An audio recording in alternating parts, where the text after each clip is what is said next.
এক নেকড়ে রাস্তার ওপর দিয়ে হেঁটে যাচ্ছিল। পাশেই ছিল নদী। সেই নদীর ওপর তার ছায়া পড়ে। তখনও সূর্য প্রায় অস্ত যায়।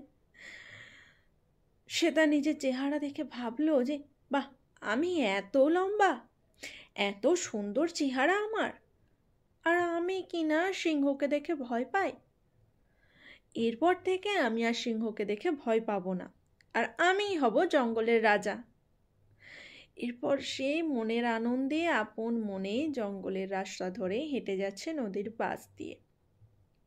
যেতে যেতে জঙ্গল থেকে হঠাৎ করেই একটা সিংহ এসে তার ওপর ঝাঁপিয়ে পড়ে আর কি, নেকড়েকে খেয়ে ফেলে। কি অদ্ভুত না? আমাদের ক্ষমতা থাকলেই আমরা নিজেকে নিয়ে ভীষণ পরিমাণে অহংকার করি, কিন্তু আমরা ভুলে যাই যে আমাদের ওপরেও কেউ ক্ষমতাশালী আছে। এই যেমন ধরো, আমি সাইকেল চড়তে পারি, সাইকেল নিয়ে আমার ভীষণ গর্ব যে আমি সাইকেল চড়তে পারি, কিন্তু আমার ওপরেও তো কেউ আছে যে বাইক চালাতে পারে। আবার ধরো,